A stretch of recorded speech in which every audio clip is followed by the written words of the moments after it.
Something has been shifting in your life, and you haven't been able to explain it. Not with logic, not with reason.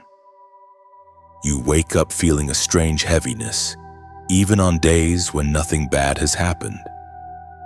Conversations feel thinner than they used to. People who once felt close now feel distant, not because of a fight, but because something no longer aligns. You notice silence more. Noise irritates you, restlessness sits in your chest like pressure, as if something inside you is knocking, asking to be acknowledged. You've tried to ignore it. You've blamed stress, exhaustion, age, circumstances. But deep down, you know this isn't normal fatigue. This isn't just burnout. It's as if your inner world has outgrown the outer one. What used to satisfy you doesn't anymore. What used to excite you now feels hollow. You scroll, you work, you distract yourself, but the feeling returns the moment you're alone. A quiet urgency, a sense that something is coming or that something has already arrived and is waiting for your attention. Connections have been falling away, not dramatically and not with explosions or arguments, just fading. Messages left unread, invitations declined, a subtle pulling back from spaces you once fit into easily. And the strange part is, you didn't plan this separation.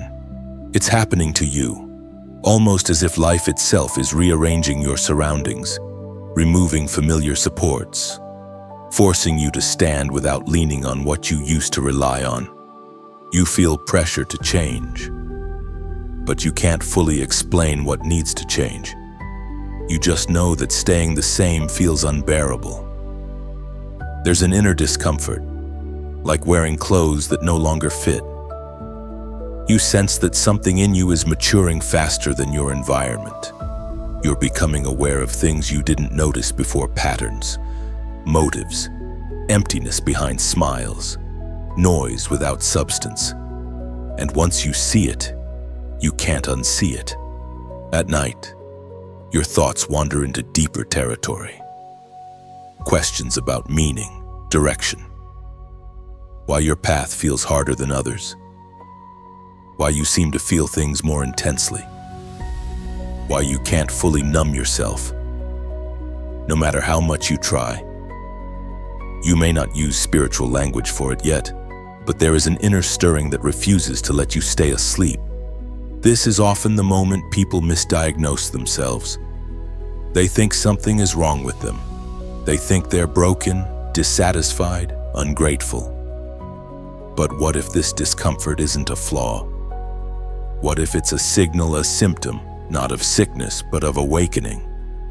Just like physical pain alerts the body that something needs attention, this inner pressure may be alerting you that a season has ended. You didn't choose this timing. You didn't schedule this shift. That's what makes it unsettling. One day, life simply stopped fitting the way it used to, and the more you resist it, the louder the tension becomes. You feel pulled forward but you don't yet see the destination. That uncertainty creates anxiety, but also a strange sense of expectancy, as if something meaningful is trying to break through the surface of your routine. You may notice that distractions don't work like they used to. Entertainment feels empty faster.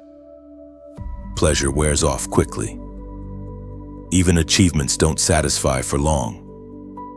This isn't because you're ungrateful. It's because your inner appetite has changed. You are craving substance, not stimulation. Truth, not noise. Depth, not surface. There is also a quiet loneliness that comes with this phase. Even when surrounded by people, you feel unseen. Not because they don't care, but because they don't speak the language your soul is learning. You find yourself holding back, choosing silence over small talk, observation over participation. And in that silence, something is forming. You may feel as though life is stripping things away: comforts, certainties, familiar identities. This stripping feels uncomfortable, even unfair. But stripping is often preparation. What remains after comfort leaves is what's real. What remains after applause fades is what's solid. What remains when you can't rely on others is what's rooted. This is not coincidence. These symptoms rarely arrive alone, and they rarely arrive without purpose. Throughout history, moments of internal unrest have preceded moments of transformation. Before direction becomes clear, confusion often intensifies. Before strength is renewed, weakness is exposed. Before clarity comes, the fog thickens. We are reminded through the writings of David in the Psalms, chapter 23, verse 4. Even though I walk through the valley of the shadow of death, I will fear no evil, for you are with me. Your rod and your staff, they comfort me. Notice what the verse does not say. It does not say the valley is avoided. It does not say the shadow disappears instantly. It says you walk through. Movement is implied. Progress is happening, even when visibility is low. And presence is promised, even when comfort is scarce. If this message resonates, it's not because you're weak. It's because you're aware. Something in you is responding to truth before you have language for it. Life is pressing you not to punish you, but to position you. The unease you feel is not an ending. It's an invitation to pay attention. At the end of this moment, pause. Don't rush to label yourself yet. Just acknowledge the symptoms. And if this speaks to where you are right now, take one simple action as a sign of awareness, like this message. Share it with someone who feels the same inner pressure. Subscribe to stay connected and comment the number 77 below as a marker that you recognize this season. The pressure you have been feeling begins to make sense when you realize this truth: being selected by God is not about being the most worthy, but about being the most trusted. Worthiness focuses on perfection. Trust focuses on reliability. And your life, with all its imperfections, has proven something deeper. You can carry weight without collapsing, and you can walk forward even when clarity is withheld. Many people assume that divine selection is a reward for good behavior. But history tells a different story. Those entrusted with influence, responsibility, or spiritual weight were often the ones who questioned themselves the most, not because they were weak, but because they understood the cost. Trust is never given lightly. It is placed where endurance has already been tested.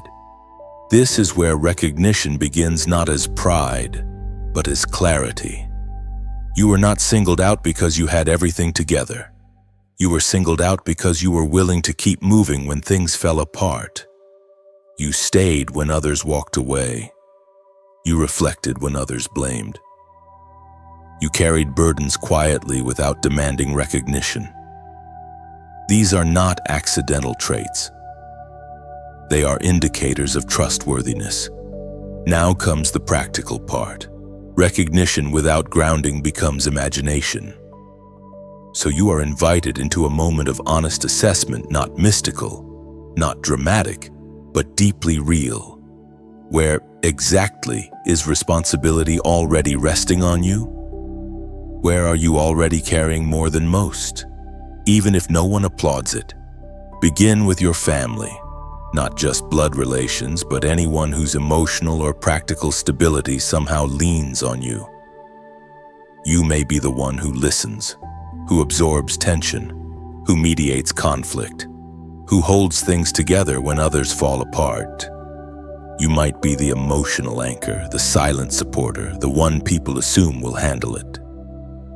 This is not random. Being trusted with people's hearts, fears, or well-being is a sign of stewardship. Ask yourself honestly, in what way has your presence become a stabilizing force for others? Then look at your work, not your job title, but your responsibility. Are you entrusted with decisions, with resources, with outcomes that affect others? Do people rely on your judgment even if they don't always say it out loud? Perhaps you notice problems before they become visible. Perhaps you fix things quietly without being asked. Perhaps you carry integrity into environments where shortcuts are common. This weight is not given to everyone. Responsibility follows trust. Next, examine your relationship with finances. Not whether you have abundance, but how you handle what passes through your hands. Are you careful where others are careless? Do you think long-term while others chase immediate relief? Even scarcity can be a test of trust. How you manage little reveals how you would manage much. Financial stewardship is not about numbers, it's about posture. Are you learning restraint, wisdom, and responsibility under pressure? Finally, consider your influence. Not platforms or followers, but impact. Words you speak that linger. Presence that changes the atmosphere of a room. Sensitivity that makes others feel seen or exposed. Influence doesn't always shout. Often it quietly shifts direction. Some people carry influence long before they are given authority. That influence must be learned, refined, and disciplined before it is expanded. Write these areas down not to impress yourself, but to clarify reality. This is not about inflating your importance, it's about understanding why the pressure exists. Pressure appears where trust is present. Weight is placed where structure can hold it. The unease you felt may be the tension of capacity increasing. This is also where humility is essential. Being trusted does not mean being flawless. In fact, awareness of weakness is often what keeps trust intact. When you know your limits, you rely less on ego and more on guidance. Those who think they are worthy often act carelessly. Those who know they are trusted act cautiously. There is a difference between being admired and being entrusted. Admiration looks impressive. Trust looks heavy. Admiration seeks attention.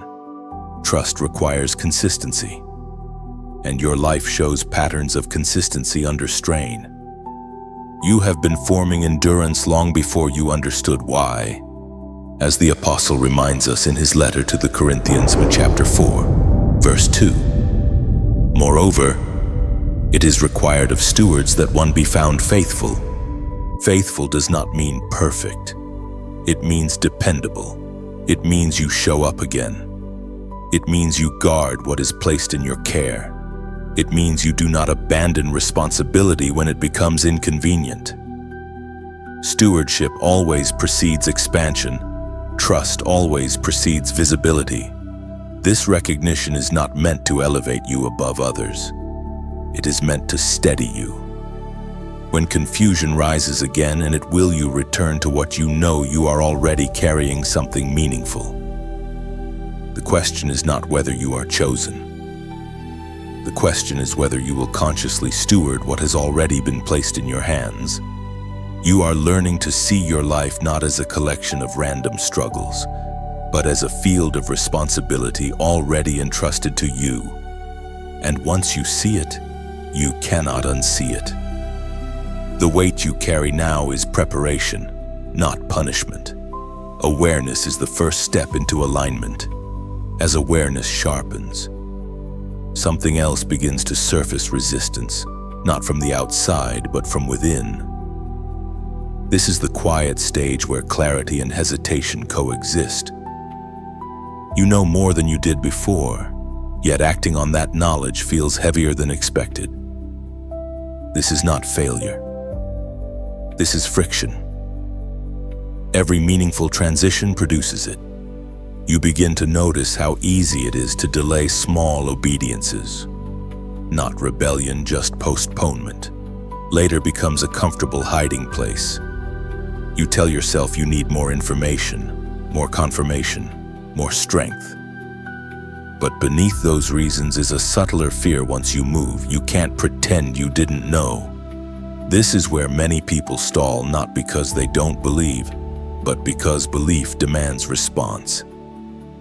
Knowledge is safe when it stays theoretical, but once truth becomes personal, it asks something of you. It presses against habits, patterns, and attachments that once felt harmless. What once felt neutral now feels misaligned. You may notice an internal negotiation begin. You agree with the direction, but want to adjust the timing. You accept the calling, but want to redefine the cost. You tell yourself you'll change soon, but not today. This is the most deceptive form of resistance because it looks reasonable. It wears the mask of wisdom while quietly draining momentum. Delay has consequences not always immediate, but cumulative. Sensitivity dulls when repeatedly ignored. Conviction softens when postponed too long. What once felt urgent begins to feel optional. This is not because truth changes, but because attention does, and attention shapes direction. The tension you feel now is a crossroads. One path leads deeper into alignment, the other into familiarity. Familiarity is comfortable but stagnant. Alignment is demanding, but alive. You cannot walk both. Choosing not to choose is still a choice. It simply defaults to what you already know. You may feel tired of being on the edge, tired of feeling called but not yet confirmed. But edges are where transitions happen. This discomfort is not meant to torment you. It is meant to wake you. Comfort rarely produces movement. Pressure does. This is also where fear tries to rebrand itself as logic. It whispers that obedience will cost too much, that change will isolate you, that stepping forward will expose you, and it might. But stagnation costs more. It costs growth, clarity, and peace. The price of delay is often invisible until years have passed. You don't need to see the entire path. You only need to respond to what is already clear. Obedience is rarely loud. It often begins with quiet decisions no one else applauds. But those decisions accumulate. They shape character. They sharpen discernment. They create internal authority long before external authority arrives. This stage is not about dramatic action. It's about internal alignment. Are your thoughts, values, and actions beginning to agree with each other? Or are you still compartmentalizing, believing one thing while living another? Fragmentation creates exhaustion. Alignment creates peace. Even when the path is difficult, there is a warning hidden inside mercy. You are not endlessly immune to numbness. Sensitivity is a gift that must be guarded. When truth repeatedly knocks and is ignored, the knock grows quieter not because it stops, but because your ability to hear weakens. This is why response matters. Heaven speaks clearly through the words in Deuteronomy chapter 30, verse 19. I have set before you life and death, blessing and curse. Therefore choose life, that you and your descendants may live. Notice the simplicity. Life and death are presented, but the responsibility to choose is not removed. Choice is the intersection between revelation and destiny. You are not forced, you are invited. And invitations expire when ignored long enough. This is why a response, however small, matters right now. Not to prove anything to others, but to anchor awareness within yourself. Speech has power because it externalizes intention. When you articulate alignment, even briefly, you reinforce it internally. So take a moment. Don't rush. Consider what you already know needs to change, release, or begin. Then, as an act of conscious alignment, comment this short phrase below: I choose alignment. These 3 words are not a slogan. They are a declaration of direction. I acknowledges responsibility. Choose rejects passivity. Alignment prioritizes truth over comfort. This phrase is not about perfection. It is about posture. It signals readiness to move, even if the steps are small. By writing it, you are not claiming arrival. You are claiming intention. And intention, once declared, begins to shape behavior. This is not for visibility, it's for grounding. A marker that says, I am no longer pretending, I don't feel the pull. The pressure you've been under is not random, and it is directional. The resistance you feel is not a stop sign, it's a threshold. And thresholds are crossed, not analyzed endlessly. You don't need to be fearless. You only need to be willing. There is a sobering truth woven into the ancient stories of Scripture, one that is often avoided because it confronts us with responsibility rather than comfort. It is the truth that personal compromise never stays personal. What one heart hides can quietly affect an entire community. What one person rationalizes can delay the progress of many. The story of Achan unfolds at a moment of victory. Israel had just witnessed an impossible breakthrough. Jericho, a fortified city, had fallen not by military strategy, but by obedience. Walls collapsed. Victory was undeniable. Momentum was strong. Confidence was high. Everything pointed forward until it didn't. Without warning, Israel suffered defeat at Ai, a place that should have been easy. Confusion spread. Leaders were stunned. How could a people who had just experienced divine intervention suddenly lose ground? Joshua tore his clothes and cried out, assuming something external had gone wrong. But the issue was not outside. It was hidden within. Achan had taken what was forbidden: gold, silver, a garment. Things that seemed small compared to the scale of the victory. He did not steal publicly. He hid the items beneath his tent. No one saw him do it. No one accused him at first. From his perspective, the act may have felt harmless, even justified. After all, he was just one man among thousands. But that is the danger of private compromise. It convinces you that what you do in secret has no public consequence. Achan likely believed his decision would remain isolated. Yet the defeat at Ai revealed a deeper reality. What is concealed in one life can obstruct the flow of blessing over many. This is not a story about greed alone. It is a story about trust. God had given specific instruction. Certain things were not to be touched. Not because they were evil in themselves, but because obedience was being tested at a moment of expansion. Trust is always tested after victory, not before. Pride enters when momentum feels secure.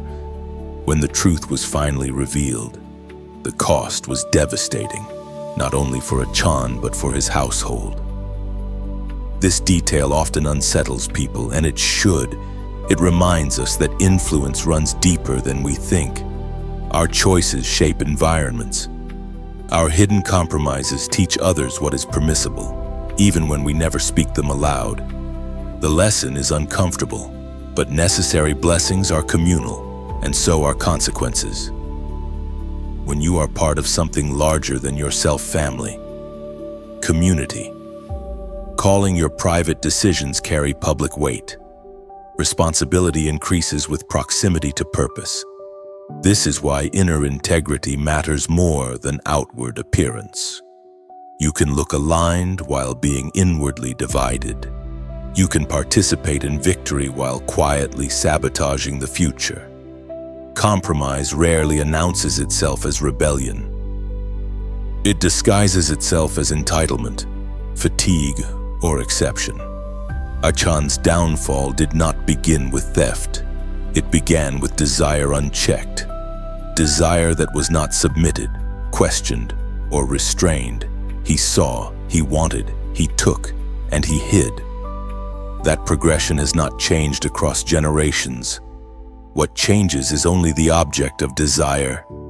This story is not given to condemn you, but to warn you with clarity. When life begins to advance, When doors start to open, when responsibility increases, that is when hidden motives matter most. Expansion amplifies whatever is concealed.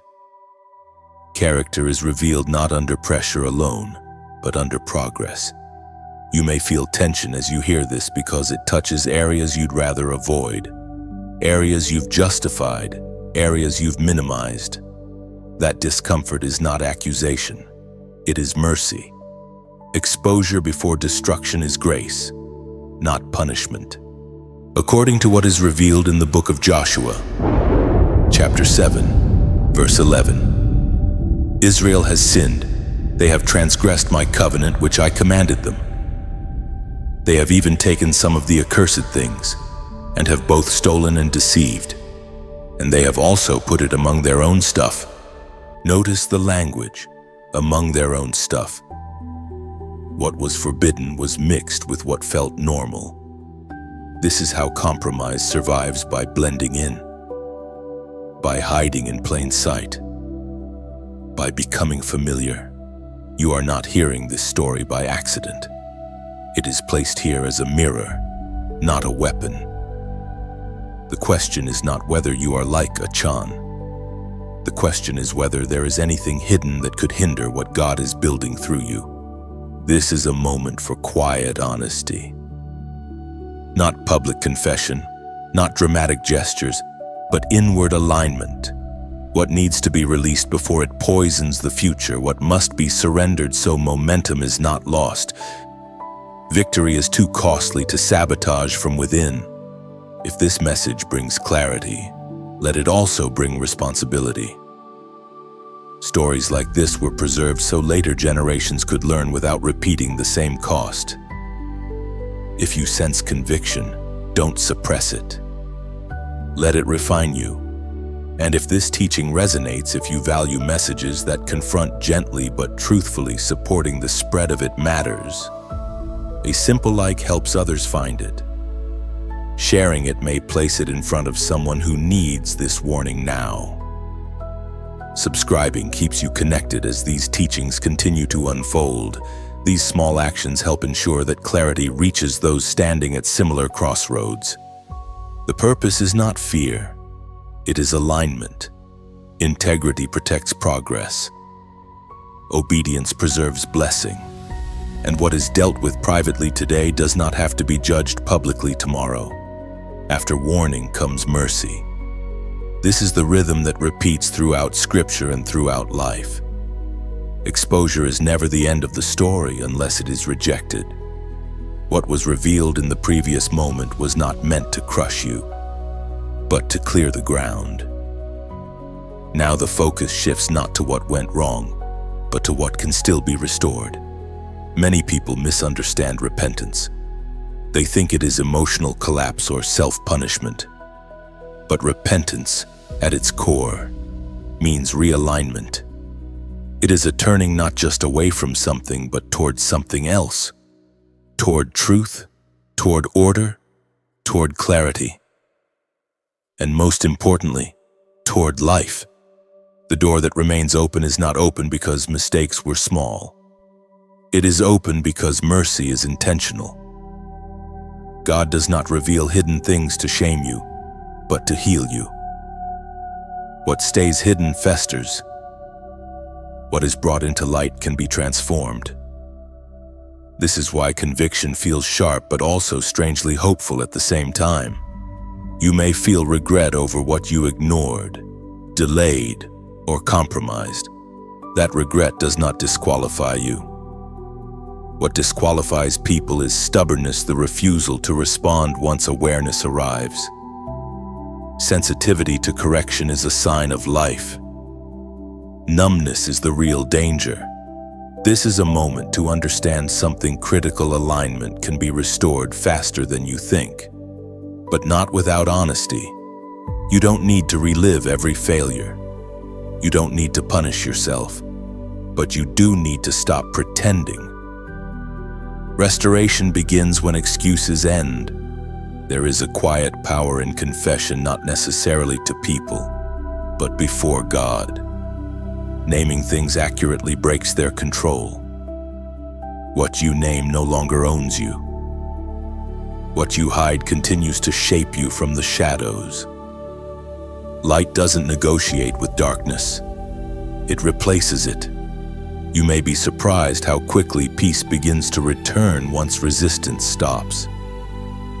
The pressure that once felt oppressive starts to feel directional again. The restlessness becomes focus. The confusion begins to organize itself. This doesn't mean everything is instantly fixed. It means the flow is no longer blocked. This is also where patience is required. Restoration is not a performance. It unfolds through consistency.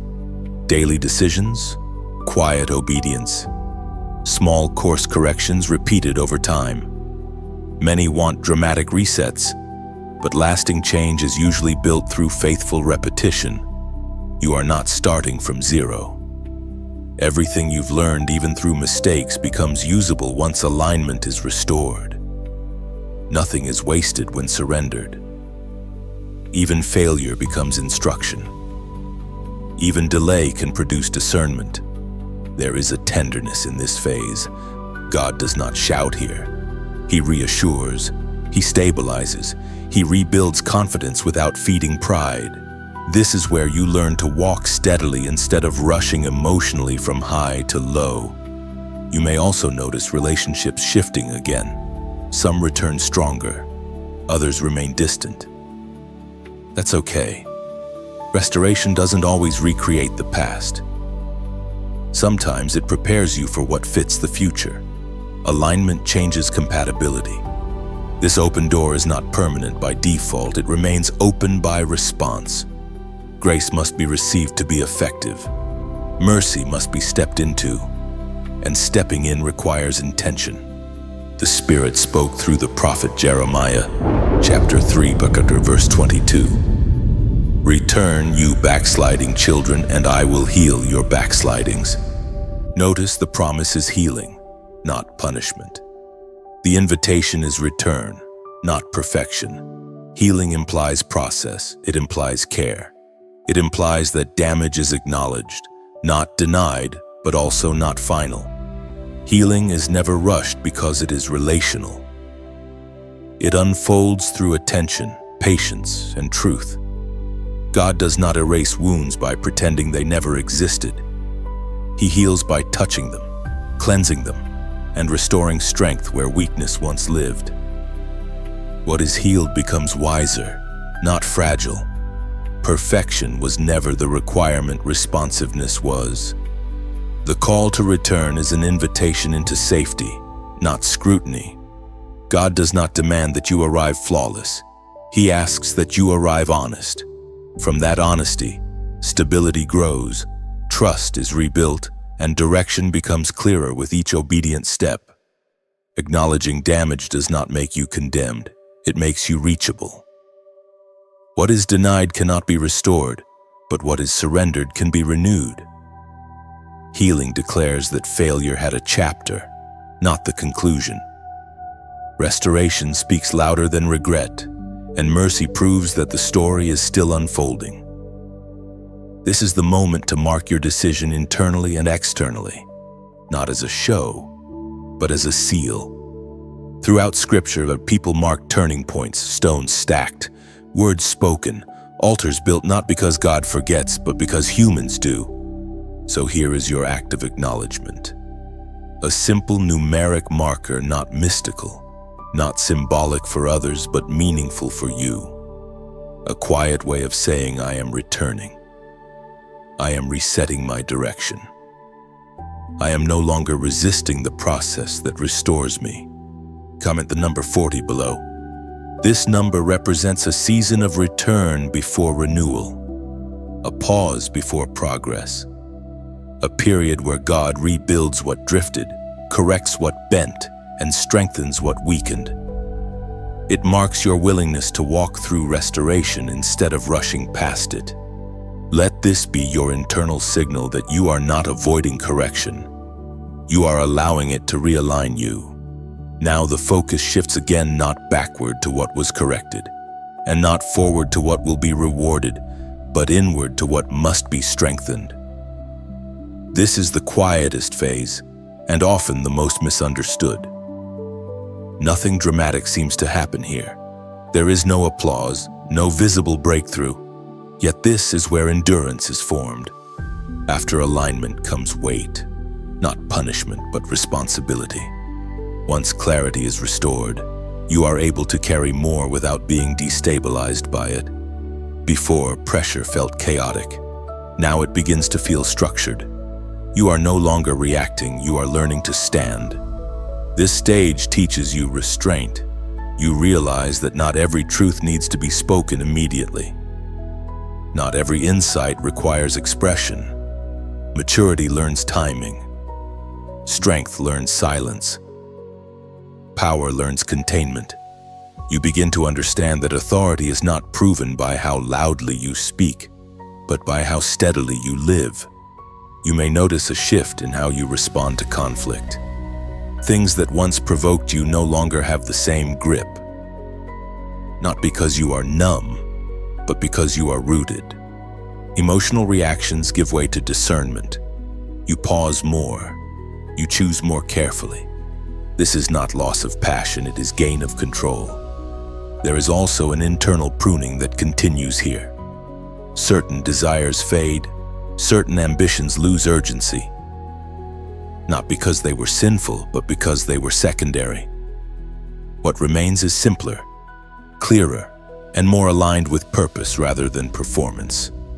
You begin to value depth over speed.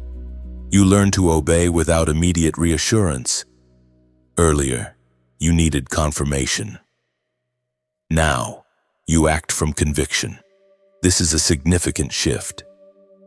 Conviction does not demand constant signs. It moves forward quietly, confident in direction even when the environment is neutral or resistant. This is also where patience is tested most intensely. Growth feels slow. Progress feels invisible. You are tempted to question whether anything is happening at all. But invisibility does not equal inactivity. Foundations are always built underground. What will eventually stand tall must first go deep. You begin to recognize patterns more clearly in yourself and in others. You see how cycles repeat when lessons are avoided. You understand why certain doors stayed closed longer than expected. What once felt like delay now looks like protection. Timing becomes less frustrating when perspective widens. In this phase, your relationship with God becomes less transactional. You stop measuring closeness by outcomes. You learn to remain steady even when prayers are answered slowly. Faith matures when it is no longer fueled only by results, but by trust in character. You may feel more alone at times, not because you are abandoned, but because your inner world has shifted beyond certain conversations. Solitude here is not isolation, it is refinement. Noise would interrupt what is forming. Silence protects it. This stage also teaches you stewardship of energy. You become more selective. You invest where there is fruit, not just familiarity. You withdraw from cycles that drain without producing growth. This is not selfishness, it is wisdom. Capacity is limited, and purpose requires focus. You are learning to carry truth without urgency. Earlier, everything felt immediate. Now you understand seasons. You understand that some things ripen slowly. You become comfortable waiting without losing direction. This steadiness is rare and valuable, as was spoken in the sacred texts of old, in the book of Isaiah, chapter 30, verse 15. In returning and rest, you shall be saved. In quietness and confidence shall be your strength. Strength here is not force, it is composure. It is the ability to remain aligned under pressure without needing to prove anything. Quiet confidence does not announce itself. It is recognized over time. You are being prepared to carry influence without being altered by it, visibility without vanity, authority without arrogance, responsibility without fear. These things cannot be rushed. They must be grown. This is why this phase feels slower. It is intentional. Rapid elevation without depth collapses under its own weight. What is being formed in you now is meant to last. Endurance is being built into your character, not added later as a correction. You are also learning boundaries. You recognize where obedience ends and overextension begins. You stop confusing sacrifice with self-neglect. True obedience preserves life. It does not destroy it. Balance becomes part of faithfulness. This stage may not feel exciting, but it is essential. It is the difference between being used briefly and being entrusted long-term, between flashes of momentum and sustained impact. Nothing here is wasted. Every quiet decision, every unseen act of integrity, every moment of restraint is shaping something durable. When the next shift comes, and it will, you will not be shaken by it. You are not being rushed because you are not replaceable. What is being prepared is specific, intentional, and measured. And when the time comes to move again, you will move with stability, not strain. Everything now converges toward resolution, not an ending, but a ceiling. What has been forming quietly across the previous stages begins to reveal its shape. You may not feel dramatically different, yet you are undeniably steadier. The chaos that once pulled at you no longer controls you. The urgency that once rattled you has matured into clarity. This is what readiness feels like, not excitement, but composure. You are no longer asking the same questions you once did, not because every answer has been given, but because the questions themselves have evolved. Instead of "why me," you now ask, "How do I carry this well?" Instead of "when will this end," you ask, "What is required of me now?" These are the questions of someone who is no longer resisting responsibility. This is where authority begins, not as dominance, but as stewardship. Authority is the capacity to remain aligned while others lose direction. It is the ability to hold weight without becoming rigid. It is knowing when to speak and when silence protects more than words ever could. You have learned that the crown is not something placed suddenly on the head. It is formed gradually on the inside. Every choice to align when no one was watching. Every moment you resisted compromise. Every time you chose truth over convenience.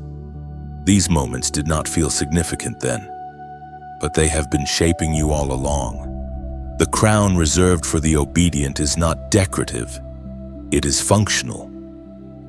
It represents responsibility, not reward. Influence, not applause. Service, not status. Those who chase recognition are rarely prepared to carry it. Those who learn endurance are. You are stepping into a phase where consistency matters more than intensity. You don't need to prove devotion through extremes. Faithfulness is quieter than that. It shows up. It remains steady. It continues even when affirmation is absent. This kind of obedience is rare, and because it is rare, it is trusted. You may notice that life does not suddenly become easier here, but it becomes clearer. Challenges remain, yet they no longer threaten your identity. Opposition may arise, but it no longer destabilizes your direction. You know who you are becoming, and that knowledge anchors you. This is also where restoration completes its work. What was once fragile is now reinforced. What once wavered is now grounded. You are not returning to who you were, you are moving forward as someone refined. There is a humility that accompanies this stage. You understand how easily things could have gone differently. That awareness keeps you watchful, grateful, and grounded. Pride dissolves when perspective deepens. Gratitude grows when survival is recognized. Your life now carries a different weight. People may not know why, but they feel it. Your presence is calmer. Your words carry more intention. Your decisions are less reactive. This is not accidental.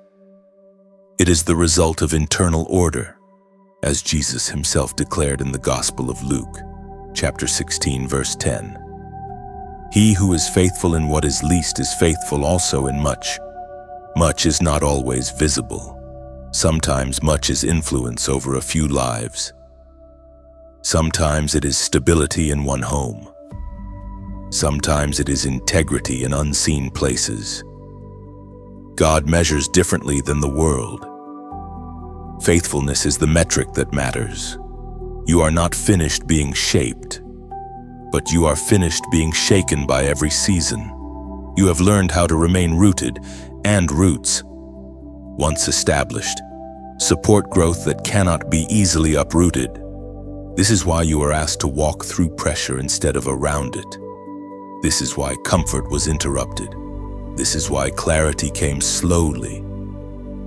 What you are carrying now requires depth, and depth cannot be rushed.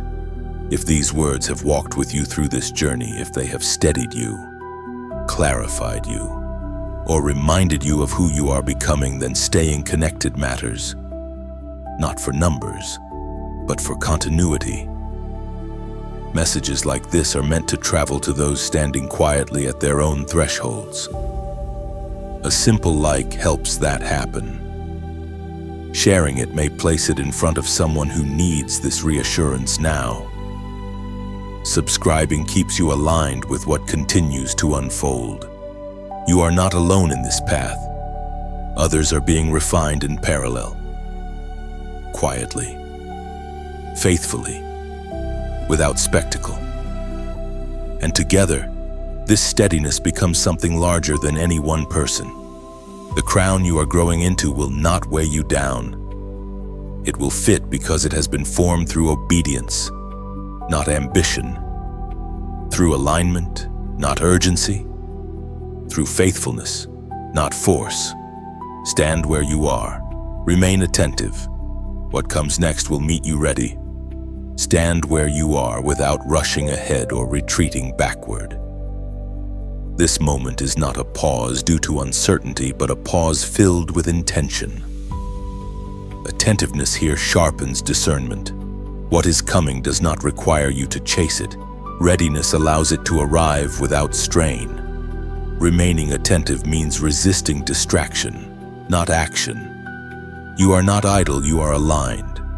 This posture trains you to recognize timing instead of forcing outcomes. When movement resumes, it will feel natural rather than frantic, directed rather than scattered, because preparation has already done its quiet work within you. What comes next will meet you ready because you have been shaped to receive it. Not overwhelmed, not surprised, not unsteady. You will recognize it by the absence of fear and the presence of peace. Prepared hearts do not panic, they respond with clarity and grounded confidence. Take this moment gently.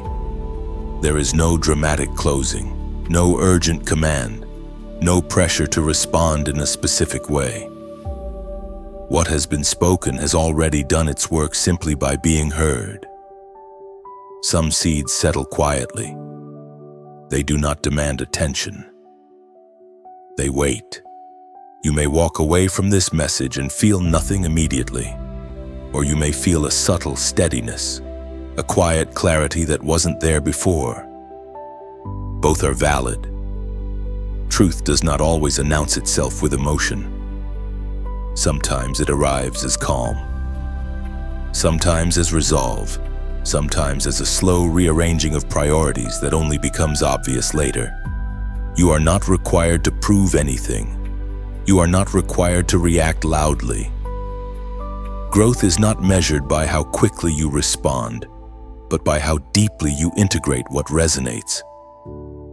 Let the message accompany you into your ordinary moments, into decisions, into silence, into rest. If this message helped you pause, reflect, or feel less alone in a season that has been difficult to explain, you are free to acknowledge that in your own way.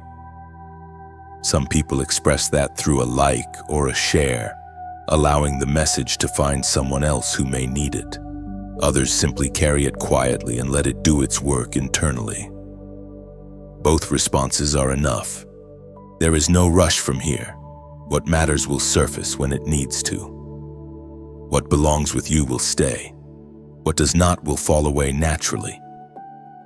Trust that. When you are ready, you will move again, not because you were pushed, but because alignment made movement clear.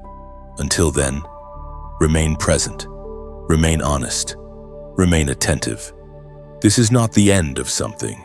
It is the settling of what has already begun.